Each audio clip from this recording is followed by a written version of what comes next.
Welcome to Nerd Index. And today we're going to be going over the 30 shows from the summer 2024 anime season that we watched, giving our final reviews of each one. And there will be chapters and timestamps in the video for you to go ahead and skip if you are looking for a particular show.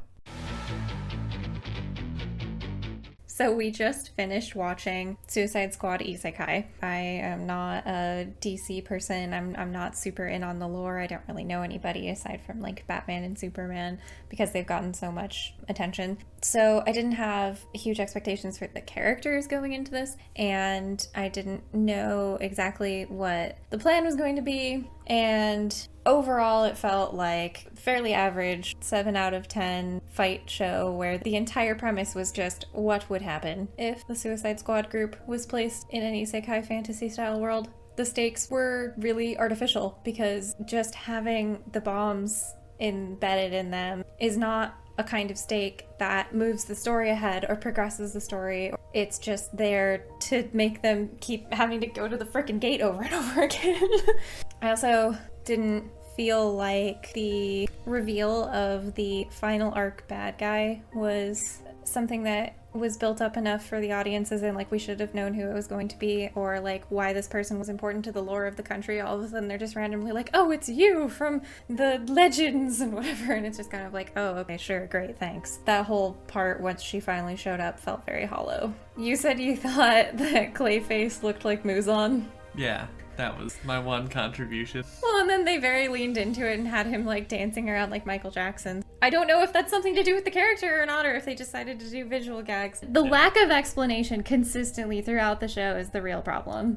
And I don't really want them to sit there, you know, expositing constantly and ruining pacing that way, but there would have been a way to weave it in to make things make more sense, especially because you could have, you know, skipped certain sequences, perhaps the rat catcher. Also, you wonder if the fact that it's a 10-episode show instead of a 12-episode show made them change the pacing or make those kinds of decisions, or if they're like, well, people are just here for them to be quirky and eccentric, so it doesn't matter. The show as a whole could have done with more world building and story building in general. Character building, technically. There were, like, when the Thinker and Enchantress first showed up, we didn't even get their names for like 2 more episodes, and I don't know who the heck they are from visual, so that doesn't help me to just see them. And a lot of people's like powers or abilities or whatever they're utilizing are not expressed in a way where we know what the limitations are, so it just kind of makes you sit there through a fight being like, well, they're probably gonna be fine. Also removing stakes in a way.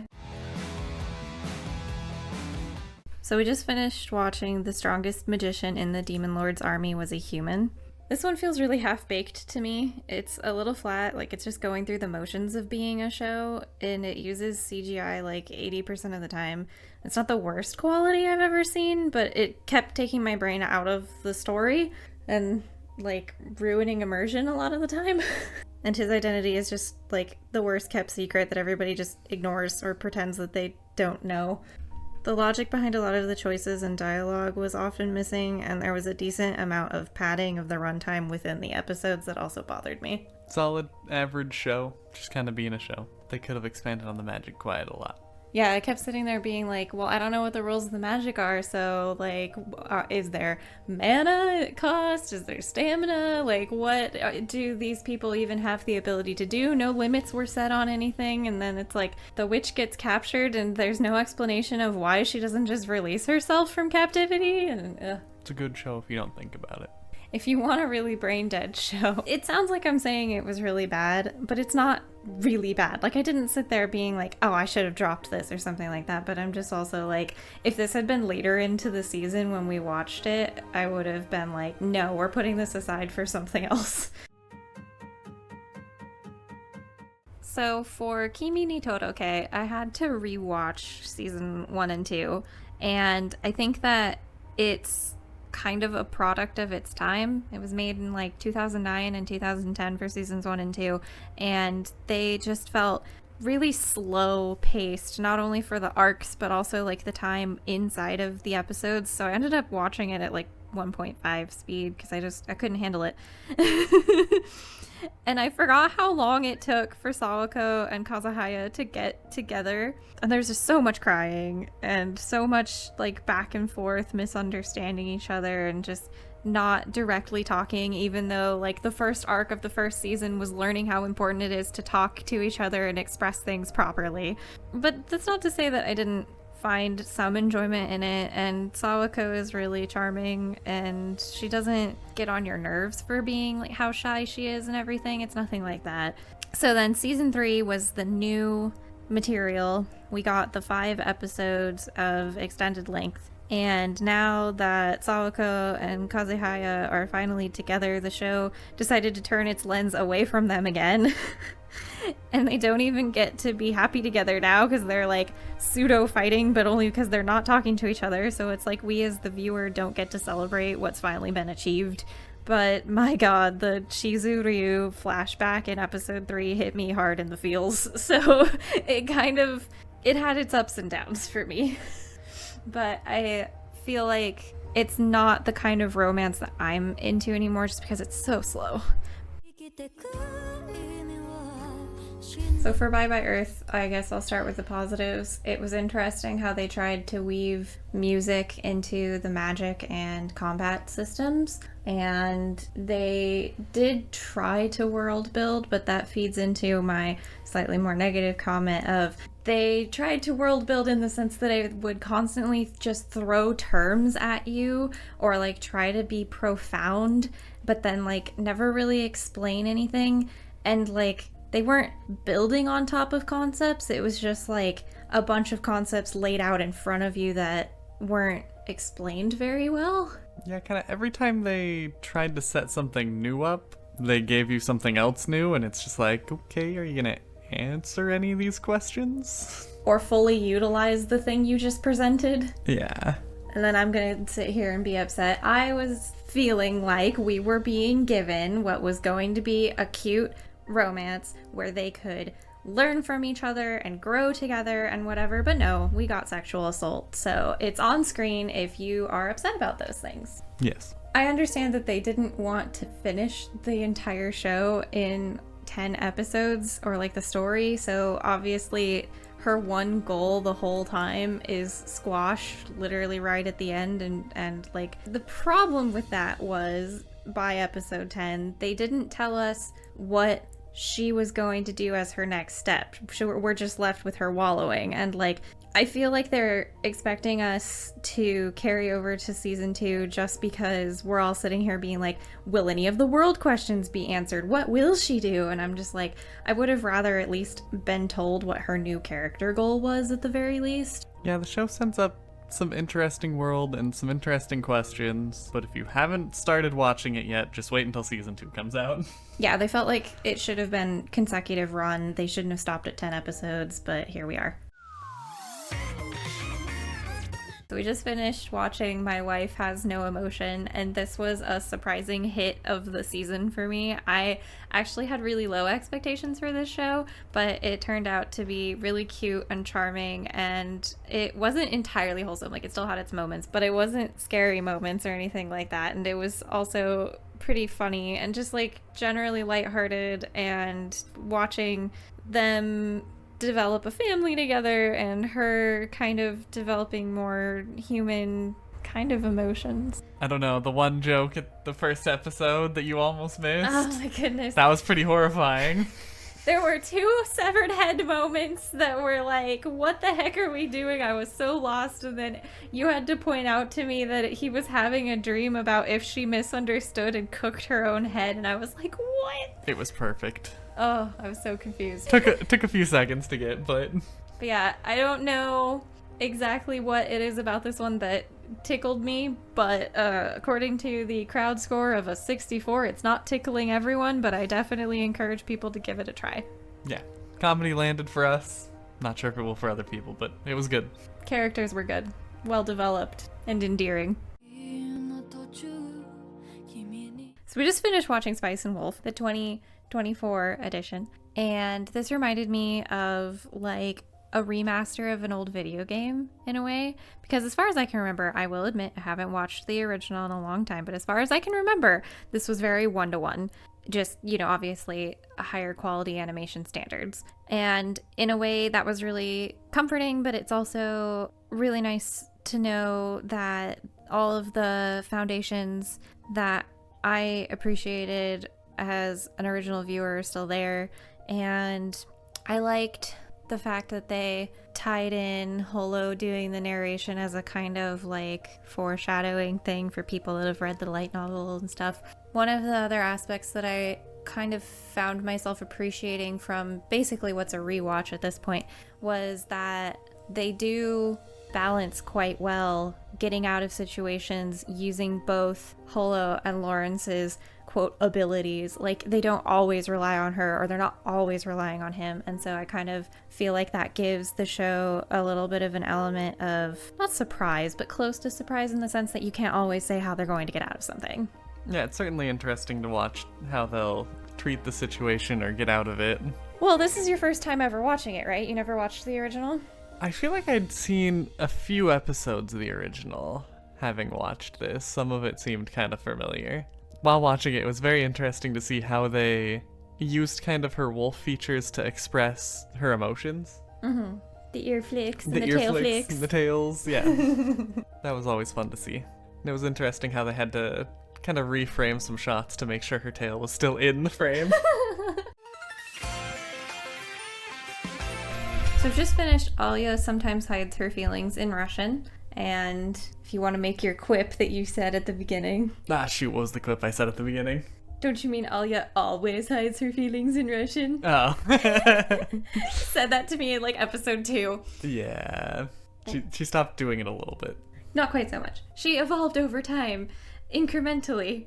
I thought overall it was a well-produced show, and it was nicely done with the relationship between Alya and Kuze, in the sense that they're cute together and they have great chemistry together, and I feel like the show did a good job of like explaining why they both like each other, and it's not just like surface level stuff, which is nice. The different intrigue points with his sister of being like, why aren't they going by the same name, or telling people that they're brother and sister at school and whatever, they kind of started to reveal those things about it, but then like the actual backstory and emotions to it weren't really there yet, so that kind of bothered me. And honestly, Yuki just ruins almost every scene that she's in, so yeah, the main two were fun to watch as they interact and see what kind of they get up to. What kinda? What kinda? What kind of what? What kind of stuff? No, I mean like re-say it. What kind of stuff? But not as a question. No. Please, for the sake of the grammar gods. There's no god here. It was fun, had some good moments. Silly. Oh, but it's like, there's a lot of, did I say this already? That they just talk all of the time, and like some of the scenes are handled well in the sense of like they distract you from the talking because there's still movement, or it's at least that they're talking about an important plot point, but then other scenes it's like we're just there to talk, or we're like trapped at a table, or we're trapped in the student council room, and so it's a talking head show. Yeah, mostly. So we just finished watching No Longer Allowed in Another World, and I feel like it's serviceable. It kind of did not meet my expectations of being quite as funny as I was hoping, because like obviously the trailer originally made it seem like it was going to be a comedy, but they do a decent amount of like interesting character pieces, just not with our main party. The characters that show up for like small amounts of time were the ones that I found most interesting, like Dahlia and Eshe. So it's like they have a lot of really interesting pieces, but they're not putting them together in an interesting way. No. Wrong. I thoroughly enjoyed it. I kind of feel like I really like Dazai as a character, and makes me kind of want to look into if his books are as depressing as I think that his outlook of the world is. I think that the reputation that his books normally have are not like depressing, but like profound, or like trying to be profound. I mean, yeah, it's interesting to see like a real historical character placed into an isekai setting. And oh, the opening and ending theme songs were really good. Yeah, the production of the show was better than I expected it to be, minus the occasional CG here and there. Well, and it's like the crowd CG wasn't even bad or anything. The only CG that was bad was the dragons, and they're not there for very long, so it's not like, oh, I have to turn it off right now, how dare they, or something. Yeah, I just thought it was a very fun show. I think my biggest problem is that I did go in with expectations. I wanted it to be like an 8 show for me, which is hard to describe, but like engaging enough that my brain feels like I'm having a happy experience and I forget about the time it takes to watch it and all those kinds of things. And like, while I never thought about dropping it, I was still sitting there kind of being like, what episode is this that we're on? Oh my god, it's only been another 10 minutes, You're not good at just going along for the ride then. I don't know. That's what I'm saying. Like, I think I messed myself up by having expectations going in, and then, obviously it didn't hit that. But his power was so cool. I'm not saying it's not cool. Like I said, there's a lot of interesting things. It's just as a macro for me, it wasn't coming together. I hope we get a second season though, which is so funny because I'm sitting here like, meh, whatever. But I hope we get a second season because, again, they have a lot of interesting pieces that they're trying to put together. And so there's things that they left off at the end where you would want to see how that would actually end up panning out into a second season. But I don't think, it ended yesterday and I haven't seen anything. Yeah, I feel like I'd normally be more disappointed by how they left the ending, but each individual arc was such a satisfying ending on its own. Yeah. That I feel like it carried itself. Like, there was a potential for this as a 12-episode show for them to go to all 4 temples and go to where the Demon Lord used to be and literally do everything. But the way that they decided to do the character pieces was still worthwhile enough that I'm not mad that they didn't. So I have dropped How to Become Ordinary. I made it to episode 3 and I started to think to myself, is this ever going to get any better? And I looked at some reviews and the answer was no. So I'll say first that it kind of reminds me of Hyoka and just done in an even slower way. It wants to examine completely ordinary things way too closely for no good reason and not in an interesting way. So you're just kind of bored the whole time. The thing this show cares about first and foremost is animation. It literally just felt like an animation showcase and they didn't have any care for story or character or anything besides visuals. And then the second thing the show cared about most was showing off food. So we just finished watching Dahlia in Bloom. This one is a mixed bag because it's like, it'll do really weird things with the animation and it takes like 4 episodes to get going. And then like the first 6 episodes feel like a prologue, but it also has some interesting elements about invention and magic, and some of the interpersonal relationships are interesting. And Dahlia and Wolf are really cute together, but there's also like the most discussion of foot fungus of any anime ever, and the characters drink so much. You're sitting there like, how are they still standing and walking? How are they okay? Yeah, they had some fun interesting magic, and they had a way of making some of the more boring sounding inventions kind of interesting. Like the socks? Yeah, like the socks. Or just a raincoat. Oh yeah, the raincoat. That started it all. Yeah. I wish we explored a little bit more of how their magic system worked. That'd be kind of cool. Yeah, there were definitely things that could have been fleshed out more, and they also did not give us any sort of conclusion or answer about the potential romance of the show. It's kind of not even slow burn right now. It's literally just like being friends and getting to know each other with like a hint that something might happen. Yep. Do you want to talk about how much you hate the shading of the show? Oh my god. Well, so like they do this weird shadow diagonal across the character models and it doesn't like conform to light sources, and it just feels really awkward, and it took my brain a really long time to stop looking at it. And yeah, it is kind of a low budget animation show in general, so if you're the kind of person that gets really bothered by that, then don't watch. It still looked pretty every now and then though. Yeah, it's not like they didn't try, it's just that I don't think that they had the budget to really go all out all the time.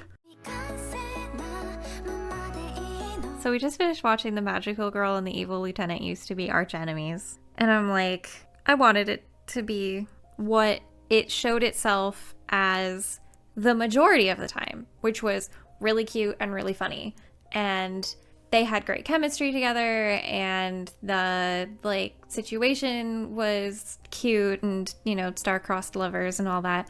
But of course, there's sexual harassment, and it's not just like, oh, one episode and I'm being sensitive or whatever. It's like constant weird stuff, and it just makes me upset because it's like, I don't know, there's fan service, and then there's you're making people uncomfortable.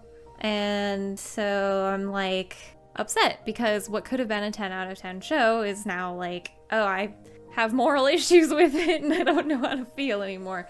And obviously it being a 12-minute episode structure is really frustrating because you just want more of it when it's doing the great and fun things. And I don't know if they chose to do it this way because the manga never got finished or if something else was part of the decision-making process. But it being from Studio Bones, it's also gorgeous and well-handled, and the direction is really good and everything. And so then I just, I'm frustrated. I wanted it to be what it tried to be like 80% of the time, and then it just wanted to ruin itself like 20% of the time. Yeah, I feel like it could have just been a movie of the times with just the two of them, and it would have been great. It's true.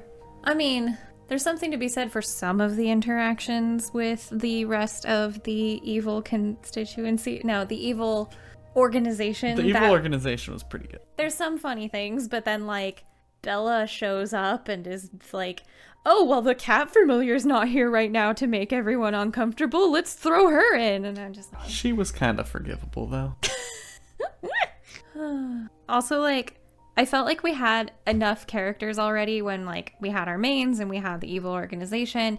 But then Hibana and her familiar show up, and it felt like too much, and it, like, kind of ruined the balance. And Hibana is also really abrasive. I'm sitting here making it sound like it's a horrible show or something, and it's not, but it's not something I can in good conscience sit here and be like, yeah, I totally recommend it, Mm-hmm. Like, I wouldn't show this to my mom. And this was something that I was worried about too when I saw the trailer for the first time and I saw how she was dressed. Like, I got a closer look at her outfit and I was like, this doesn't look very respectful to women, does it? I wish everything didn't have to be mature and gross all the time. And you kind of, like, there's the perception that if it's magical girls, it'll be kind of innocent and cutesy. And then it's like, no, we have to subvert expectations in the worst way possible. I think Sailor Moon's the only cute magical girls that I know of. I mean, at least it's not Madoka. Exactly. This is what I'm saying. It's not subverting expectations anymore. But we didn't have to go towards gushing magical girls either. Boy, does he need a haircut. Oh my goodness. I mean, like, it looks good on him in a general way, but then you're also sitting there like, let me just part the curtain and look at you for a second. The songs were really good too. And the animations for the openings and endings were really pretty. So we just finished watching Wistoria, Wand and Sword, and this one was really good. I feel like the combat was so well handled. It was such a treat to watch. Like, all of the fighting was really well animated and choreographed, and like, another thing is that like any CGI used in the show was really well blended in and was mostly done for like buildings or like far off shots. It wasn't really like a lot of other shows of this caliber that would be putting it on like all of the enemy monsters and stuff. And so it was really enjoyable from that perspective. And even though the story itself is still kind of basic, it's enjoyable from the characters that are filling it out. Yeah, all the characters were really fun to watch and see how they interacted with each other. And the magic system's pretty interesting, and they're hinting a lot at a really interesting underlying world that they've built up for hopefully when we get to see in season 2. And Kiki's adorable. Yes, the cat is amazing. I've just noticed it says mixed gender harem. Yes, also boys love over there. That was one of the things we were joking about on one of the early episodes. We were like, this dude has a fan club, and then it just, like, they took it way seriously. It turned into a harem after all. Top 5 so far? For this season? Yeah. Maybe top 3. Top 3? Definitely one of the good ones. Mm-hmm. We finished watching Twilight Out of Focus, and this was like you spent an arc with each couple. It wasn't that you were like with everybody all the time, and they time skipped quite a bit back and forth. And so you got like a friends to lovers, an enemies to lovers, and like a pseudo fake dating out of it.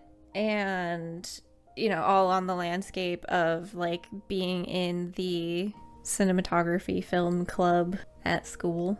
I think that my problem is that I usually like to be like with a center focus couple or main character and see the other ones, but still like through their lens in a way.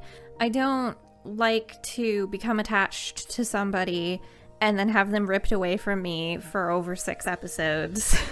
So I think that's my problem with it, is that it so completely shifts from character set to character set. Who was your favorite pairing? Probably the first two. Mao and Hisashi. I would say so too, and again, I don't know if that's my bias of like, oh, it's the first ones I saw and got to know, and so my brain latched on or whatever, but I think so. I mean, the directors are pretty good too. Yeah. But they're not as good. They were a little annoying to start, but... I think that's just enemies to lovers in general. That's why it's not my, like, top tier romance trope. So we just finished watching Oshinoko Season 2, and I think that while the theater troupe arc did change the energy of the pacing a little, it wasn't a waste. It wasn't like a filler arc or something.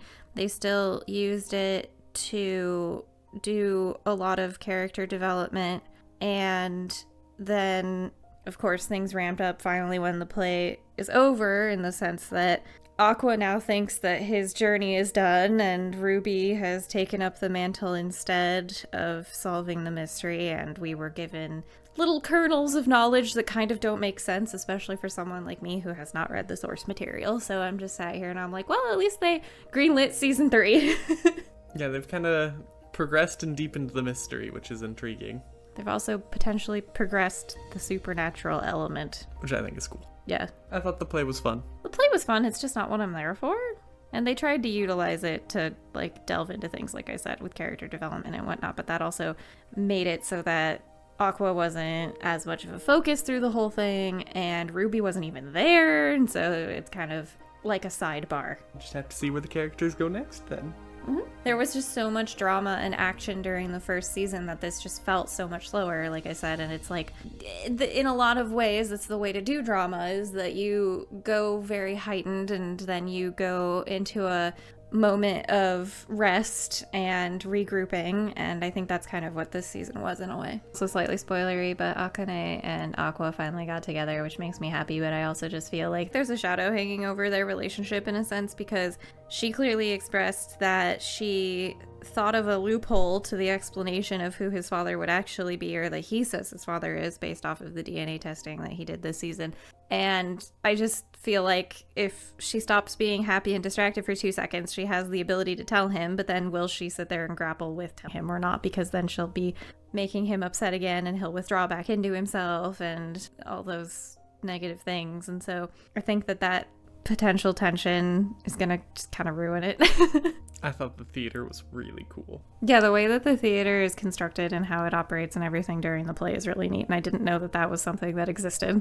I know I've seen stages that rotate and spin around, but never having like the audience spin around in a circle like that. I feel like I'd get motion sick.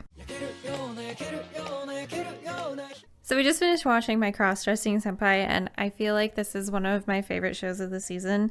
Obviously, we haven't finished the season. There's still a decent amount more to go, but it was really good.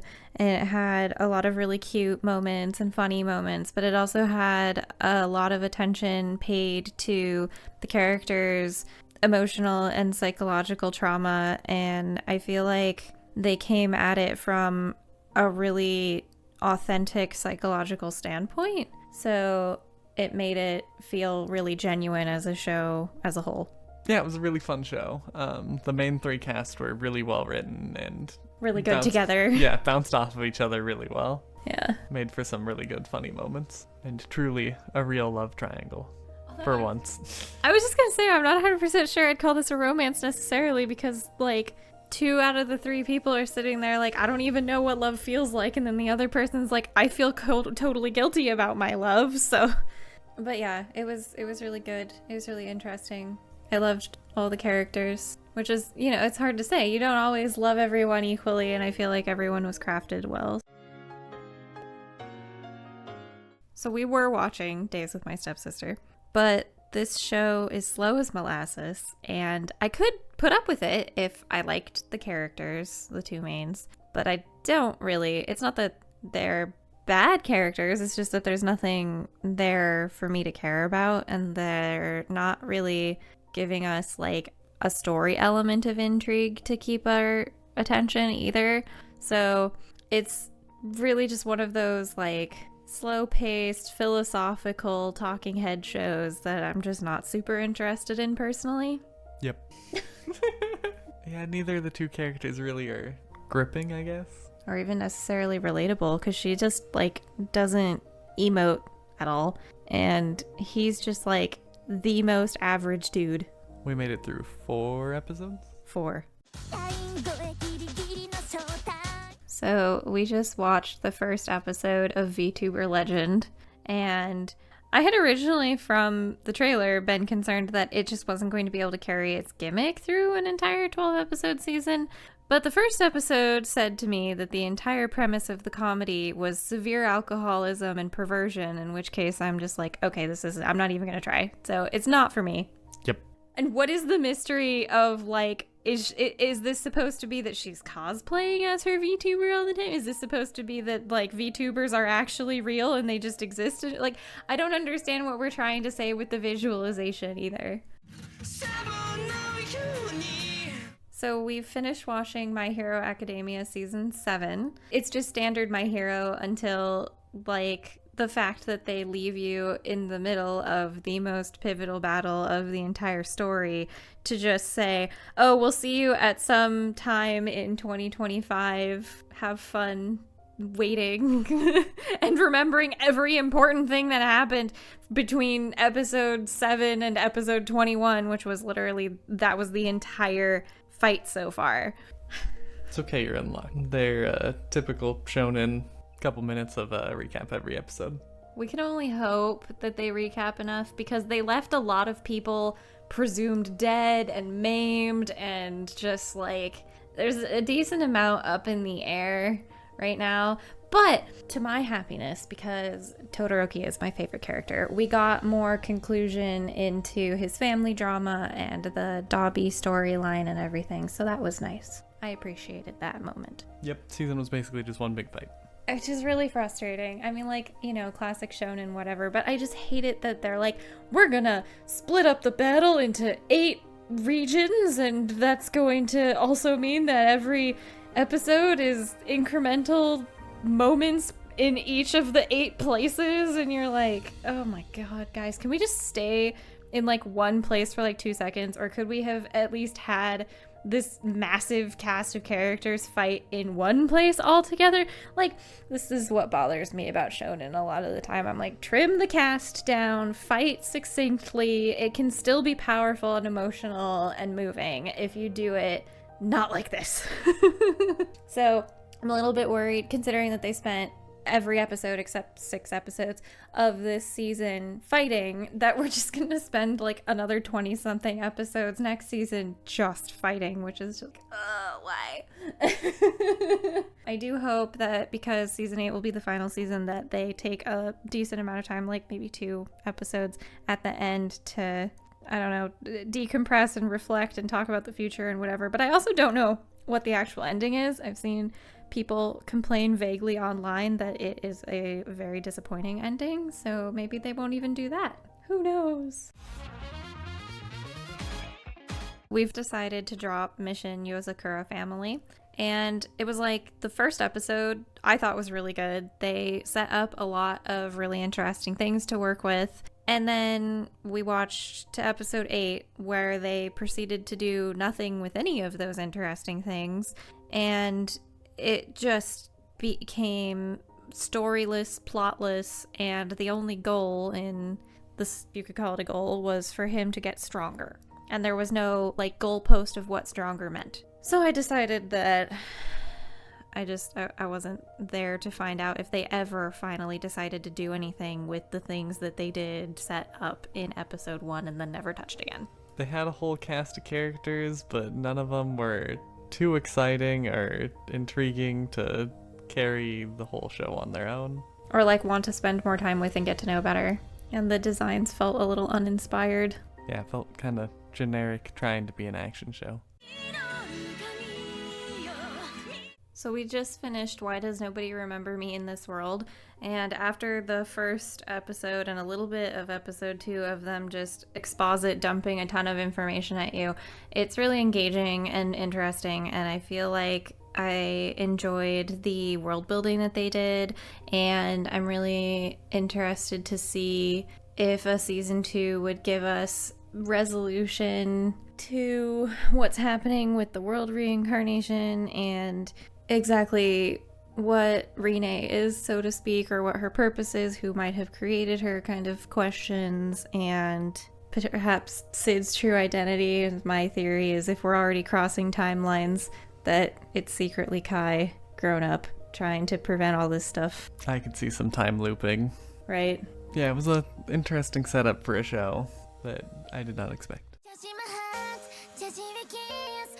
So we just finished the Café, Terrace, and its Goddesses season 2, and if you liked season 1, then you're gonna like this one too, because it's exactly the same level of energy and balance between fluff and fan service and diving into character backstories and sometimes going into like deeper, heavier emotions, and just in general getting to know the cast a little bit better. And they got a cat this season, which is absolutely adorable, and everyone leveled up their relationship with Hayato, and Oka decided to step out of the harem. Very eventful. The cat was also very, very cute, doing lots of cat things. I was really worried when I saw the trailer for this season that it was only going to focus on the like rivalry with the secondary group of girls, or that they would get fully integrated somehow, but they just like joined the friend group and only came around every now and again, so it wasn't that big of a deal. It wasn't like my concerns were justified or something. It was handled well. I hope we get a season 3. For a journey through another world raising kids while adventuring, it was like Isekai light, or like baby's first Isekai.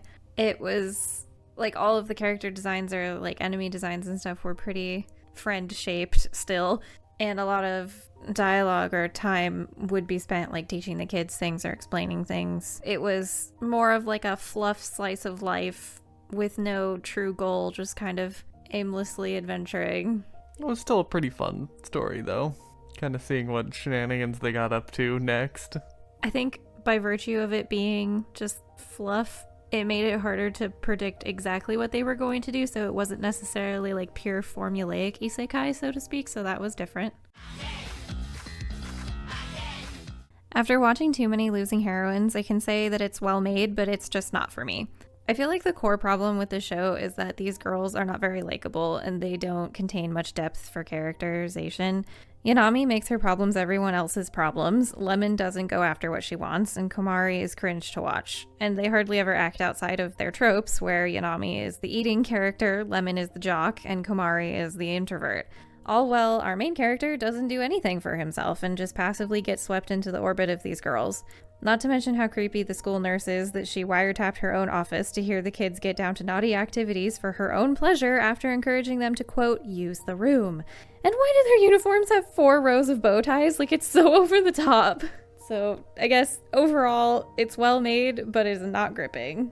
It's good enough if you're wanting to just kind of go along for the ride, but yeah, it wasn't super exciting. For Nier Part 2, it felt like we were wallowing in the emotions related to tragedy the entire time, which of course makes sense because a lot of the things that happen in the game are tragic or upsetting, but it was to the point where I walked away feeling depressed and icky after watching it in a way, versus the first season, which was novel, watching them emulate the game and seeing things from a new perspective. And the ending that they did give us in this part 2 even though it was probably intended to be like a kernel of hope, did not feel satisfying. Also, the word of the season is shut up. Yes. It was interesting to see how they kind of flowed through the story without fully resetting like the game kind of does in between playthroughs. Would have taken a bit too long if they forced the viewer to completely reset. Yeah, and the ending was a little disappointing, but not too terrible. Animation still held up and was really good though. Yeah, like quality did not take a dive. We don't have to worry about anything like that. It's just story focus. Parry Everything is ultimately a pretty silly fantasy show, and Noor is incredibly dense and mostly like willfully ignorant, because like there'll be times where he just doesn't understand a situation, and that would be the dense, but then there's times where like he's not asking people questions, or he's not asking for help, or he's not interpreting other people's reactions to mean that something is different from how he's understanding it. So he never tries to mentally grow. And then the pacing at the end of the show was weird. It was fun to see what that ignorance got him into though, and always fun to see him just go headfirst into any problem. There were some good gags. So we just dropped Pseudo Harem because I'm not vibing with it, and I'm not sure if you were vibing with it at all. There's nothing exactly wrong with it. It's just not for me. I think that I am just not the kind of person for the type of shows that don't have linear storytelling, and the way that they structured it was like I just watched 10 episodes in one. Like, you're shifting into a new storyline constantly, but they're not meaningful storylines. It's literally just like a setup meant to make a joke, and then you're moving on into a different setup meant to make another joke. Yeah, I'm never a huge fan of the like 5-minute episode structures. It is a full-length episode, but each part inside of it feels like it might as well have only been 3 to 5 minutes.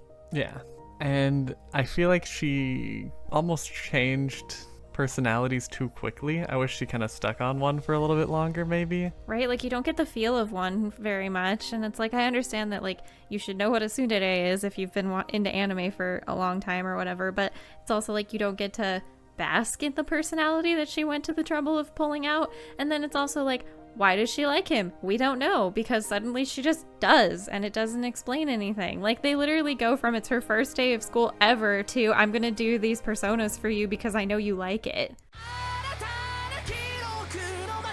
So we completed a Nobody's Way Up to an Exploration Hero, and this one felt like a silly, fun times kind of show, and you kind of also have fun making fun of the show.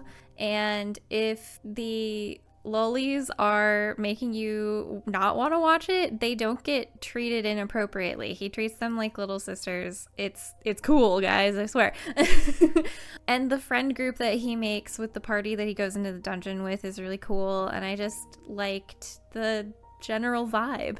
Yeah, had some solid vibes, and it kept moving and things kept happening the whole show, and the mechanics around the dungeon were intriguing enough. We've just dropped ATRI, My Dear Moments, and I feel like it's a little hard to explain why, but it's also just, you're sitting there and you're kind of bored the whole time, and it feels like it's just going through the motions, and she keeps sitting there talking about how high performance she is. It's literally her entire dialogue option all of the time, and it didn't feel like it was going to be worth it to keep going for what we then looked into was the payoff in the final episode. There was some intrigue, but it felt like it was moving kind of too slow to get anywhere.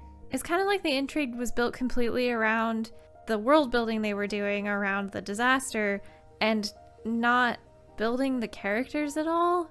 I don't know. Obviously, we only watched through the first 3 episodes in their entirety and then like peeked at the rest of what was going on. But she just continues to be quirky and useless, and he's just like depressed all of the time. And sure, they help fix the island's problems, but they didn't really do anything for themselves. So the lack of character driven story and motivations and character growth was bothering me. So I watched Love is Indivisible by Twins, And the first few episodes are pretty fast-paced, which I appreciated. And they took a good approach to getting you the backstory between the main three characters, fleshing out their history together. But it's also the kind of show where they're just playing mind games with each other their entire time. And we ended up exactly where we started by the end. Literally no progress was made, and he didn't make any decisions between the two. He's just stringing them along still. So overall, it wasn't really my jam, but I did finish it. Our last show of the season, we just finished watching the Ossan Newbie Adventurer, and we're dealing with another slightly dense main character, but he doesn't end up being dense for as long as with I Parry Everything. They set out some goals and reached some of those goals, and we have a little bit of a roadmap if there was ever a season 2 of the things that they are working towards individually and as a group, which I appreciate. And I thought that the progression of Rick and Angelica's friendship and like bringing her in to mentor her and help her grow was really cool. Yeah, it was interesting to see how that relationship ended up. But there is a lot of ageism, and basically every woman in this show exists to be harassed. Oh, this was the tournament arc show of the season. They kept the magic systems interesting. They kept the like fight choreography pretty tight, on par, you know, however you want to put it. And the tournament was the best part. And here is our final tier list in order of enjoyment for all of the shows that we watched for the summer season. So our favorite shows were Wistoria, Wand and Sword, My Crossdressing Senpai, My Wife Has No Emotion, and Spice and Wolf, the remake.